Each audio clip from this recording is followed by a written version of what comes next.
Assalamualaikum warahmatullahi wabarakatuh. Salam guru penggerak. Pada kesempatan kali ini, saya ingin menyampaikan hasil diskusi dalam ruang kolaborasi modul 2.1 sesi 2 terkait memenuhi kebutuhan belajar murid melalui pembelajaran berdiferensiasi. Perkenalkan, nama saya Ismawati Emalia, calon guru penggerak Angkatan 9 Kabupaten Tasikmalaya. Saya di kelompok 2 bertugas sebagai presenter bersama rekan saya yaitu Pak Bambang Komara sebagai moderator dan Pak Ujang Hermansyah sebagai notulen. Analisis skenario pembelajaran berdiferensiasi situasi 3 jenjang SMP, yaitu Padudidam, seorang guru SMP ingin mengajarkan murid-muridnya materi tentang iklan. Tujuan pembelajarannya adalah murid-murid dapat menangkap makna secara kontekstual terkait fungsi sosial, struktur teks, dan unsur kebahasaan dari iklan tentang produk dan jasa. Padudidam lalu membuat skenario pembelajaran sebagai berikut. Yang pertama, diskusi seluruh kelas. Yang kedua, kerja individu atau pasangan. Yang ketiga, kerja kelompok kecil. Yang keempat, Padudidam lalu mengumpulkan kembali murid sebagai satu kelompok besar. Yang kelima, Padudidam lalu memberikan tugas individu. Yang keenam, Padudidam menetapkan skenario tugas yang berjenjang sesuai dengan pengetahuan dan pemahaman konsep murid-muridnya.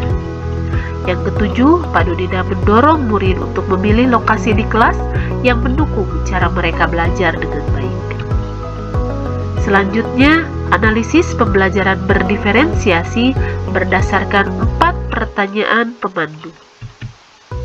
Yang pertama, apakah kebutuhan belajar murid yang berusaha dipenuhi oleh guru tersebut? Tentunya berdasarkan kesiapan belajar, minat, dan profil belajar. Pembuktiannya dari pertanyaan pemandu, Pak Dudidam mendapatkan informasi terkait pengetahuan awal murid tentang iklan serta minat murid dalam jenis iklan yang menarik bagi mereka. Kegiatan identifikasi tersebut menjadi penunjang keberlangsungan proses pembelajaran dengan merancang strategi pembelajaran berdiferensiasi sesuai dengan kebutuhan peserta didik.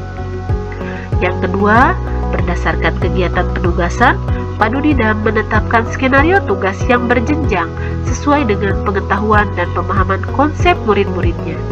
Dari kegiatan tersebut dapat mendeskripsikan bahwa kesiapan belajar murid terkait pengetahuan dan pemahaman konsep dilakukan dengan 3 skenario sesuai kebutuhan murid. Dan terakhir, penyesuaian lingkungan belajar yang dilakukan oleh Padudidam dengan mendorong murid untuk memilih lokasi di kelas yang mendukung cara mereka belajar dengan baik, mencerminkan profil belajar murid sesuai cara dan gaya belajar sesuai kebutuhan murid. Pertanyaan kedua, bagaimana cara guru tersebut menentukan kebutuhan belajar muridnya? Cara Padudidam dalam menentukan kebutuhan belajar murid adalah: pertama, guru menentukan tujuan pembelajaran yang jelas. Kedua, menyampaikan pertanyaan pemandu untuk merancang strategi pembelajaran. Ketiga, menyiapkan sumber belajar yang bervariatif. Dan yang terakhir, membentuk kelompok kecil dalam diskusi. Pertanyaan ketiga, strategi pembelajaran berdiferensiasi apa yang digunakan? Tentunya di sini ada 3 jenis strategi pembelajaran yang dilakukan oleh Padudidam. Yang pertama, diferensiasi konten. Strategi ini dilakukan oleh Padudidam dengan menyiapkan sumber belajar yang bervariatif, di antaranya iklan dalam jenis radio, TV, internet, media cetak, dan billboard. Yang kedua, diferensiasi proses. Dilakukan dengan cara diskusi kelas, kerja individu, pasangan atau kelompok kecil, dan tugas individu. Dan yang ketiga, diferensiasi produk. Dilakukan dalam kegiatan tugas individu berdasarkan pengetahuan dan pemahaman konsep serta jenis iklan produk, jasa, atau acara dalam 3 skenario yang berbeda. pertanyaan pemandu keempat, bagaimana guru tersebut melakukan penilaian. Dalam praktik pembelajaran berdiferensiasi, penilaian formatif memegang peranan yang sangat penting. Penilaian formatif ini bersifat memonitor proses pembelajaran yang dilakukan secara berkelanjutan serta konsisten, sehingga akan membantu guru untuk memantau pengetahuan, pemahaman, dan keterampilan murid yang berkembang terkait dengan topik atau materi yang sedang dipelajari. Hasil dari penilaian ini akan menjadi sumber yang sangat berharga untuk mengidentifikasi atau memetakan kebutuhan belajar murid. Sehingga lewat proses ini, guru akan dapat mengetahui bagaimana ia dapat melanjutkan proses pengajaran yang ia lakukan dan memaksimalkan peluang bagi tercapainya pertumbuhan dan kesuksesan murid dalam materi atau topik tersebut. Dalam skenario padu didam, penilaian dilakukan selama proses pembelajaran misalnya, yaitu assessment of learning, yaitu kegiatan setiap kelompok akan diberi selembar kertas dan bekerja di meja mereka. Setiap lembar kertas grafik memiliki picture untuk menuliskan kelebihan dan kekurangan untuk jenis iklan tertentu, misalnya radio, TV, internet, cetak, dan billboard. Selanjutnya, dari hasil diskusi, terdapat beberapa umpan balik yang kami terima. Yang pertama dari Ibu Rina, selain assessment of learning, terdapat assessment for learning dalam kegiatan murid diberikan kebebasan menulis iklan dan guru menilai produk yang dihasilkan murid.